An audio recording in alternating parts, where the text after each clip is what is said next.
नमस्कार, आप देख रहे हैं जन उजाला न्यूज़। मैं हूं आपके साथ आंचल।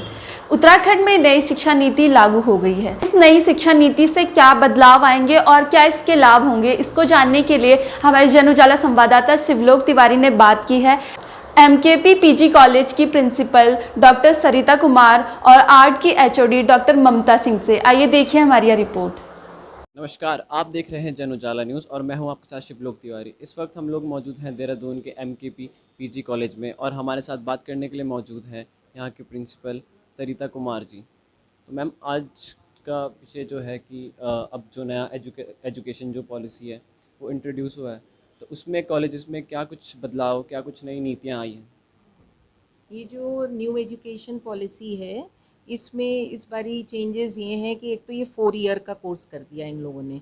उसमें फर्स्ट ईयर में अगर बच्चा फर्स्ट ईयर कोर्स करके ही अगर छोड़ना चाहता है तो उसे एक सर्टिफिकेट मिलेगा। अगर 2 साल का कोर्स कंटिन्यू रखता है, मतलब 4 सेमेस्टर्स का, तो उसको डिप्लोमा मिलेगा। 3 इयर्स करता है तो उसको ग्रेजुएशन की डिग्री मिलेगी। और उसके आगे अगर वो कंटिन्यू करना चाहता है, उसमें मिनिमम परसेंटेज होगी कि उतना परसेंटेज उसे ग्रेजुएशन में लाना होगा, तो वो आगे ऑनर्स के लिए भी जा सकता है या रिसर्च के लिए भी जा सकता है। तो इसमें बच्चों को एक तो फ्लेक्सिबिलिटी काफ़ी मिल रही है और जितना भी वो पढ़ेंगे उनका वो पढ़ा हुआ वेस्ट नहीं जाएगा। At least they will get some certificate for that.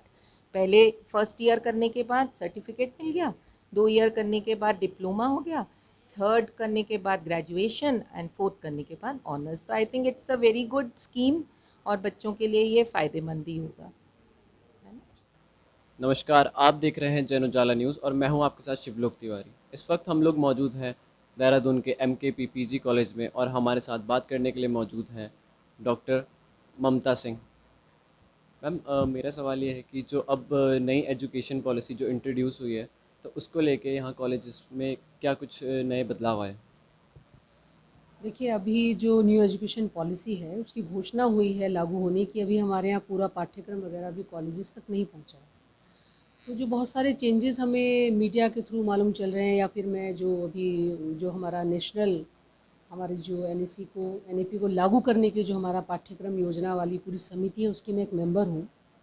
राष्ट्रीय स्तर पे जो मेंबर बनी है समिति, तो वहाँ जो हमारा अभी काम चल रहा है, वहाँ पाठ्यक्रम तैयार हो रहा है और वो बहुत शीघ्र सब राज्यों के हिसाब से जो उन्होंने अपनी कमेटीज़ बनाई हैं, वहाँ से उन्होंने सुझाव भेजे हैं, उनको मिला के पाठ्यक्रम तैयार हो रहा है और भेजा जा रहा है। और अभी हमारे शिक्षा मंत्री जी ने भी ये घोषणा की है कि इस बार सेमेस्टर नया आएगा, वहाँ से राष्ट्रीय शिक्षा नीति लागू की जाएगी। तो अभी तक हमारे यहाँ पाठ्यक्रम और क्या चेंजेस होने हैं, ऐसी अभी सूचना कॉलेजेस में नहीं है। सिर्फ ये सूचना ये आई है कि लागू करेंगे, ठीक है। बाकी तो जो एनईपी के तमाम रूल्स हैं, जो हमारे जो भी प्रोविज़न्स हैं, वो सबको मालूम है, वो सब पोर्टल पे अवेलेबल है। अभी तक हमारे उत्तराखंड में जो प्राइमरी लेवल पे जो काम शुरू हुआ है, वहाँ उसको पूरी तरह से लागू किया गया है। इसी के साथ हमने बात की है छात्र संघ चुनाव को लेकर कि इसके क्या लाभ है और छात्र के जीवन में इसका कितना महत्व है। देखिए हमारी यह रिपोर्ट। अभी जो छात्र संघ चुनाव की जो क्या कुछ नई नीतियाँ हैं, जो अब चुनाव आने वाले हैं, उसको लेकर के कॉलेज की क्या कुछ नीतियाँ? देखिए, छात्र संघ चुनाव जो है विद्यार्थियों के व्यक्तित्व विकास के लिए बहुत ही महत्वपूर्ण होता है, क्योंकि आप छात्रों को जहाँ एक तरह से शिक्षित कर रहे हैं पुस्तकों के माध्यम से, वहीं जो उनके अंदर नेतृत्व क्षमता है उसको विकसित करने का ज़रिया भी एक छात्र संघ चुनाव होते हैं। इसके अलावा जो हमारे छात्रों के मुद्दे होते हैं, उनकी समस्याएं होती हैं, तो उनको उठाने के लिए भी छात्रों को अपने प्रतिनिधियों की आवश्यकता होती है ना, क्योंकि हर छात्र मुख्यमंत्री तक या शिक्षा मंत्री तक या विश्वविद्यालय प्रशासन तक नहीं जा सकता। तो इसलिए प्रतिनिधियों का चुनाव छात्रों के हित में होता ही है हमेशा। और पिछले 2 साल जो कोरोना की वजह से निकल गए और वो छात्र संघ चुनाव नहीं हुए, तो विद्यार्थियों में बहुत रोष भी रहा और अभी बहुत उत्साह इसलिए है क्योंकि हमारे शिक्षा मंत्री जी ने ये घोषणा की है कि वो इस बार चुनाव कराएंगे। तो अभी तक तिथि तो कोई निश्चित नहीं हुई है, पर ये पूरा विश्वास है कि बहुत शीघ्र छात्र संघ चुनाव होंगे। तो जैसा कि आप सबने देखा, प्रिंसिपल मैम और एचओडी मैम ने बताया कि नई शिक्षा नीति से ऐतिहासिक बदलाव देखे जा सकते हैं। तो वहीं उन्होंने छात्र संघ चुनाव के बारे में कहा कि 2 वर्ष से चुनाव नहीं हुए, पर इस वर्ष चुनाव होने की संभावना है। जन उजाला देखने के लिए आपका धन्यवाद।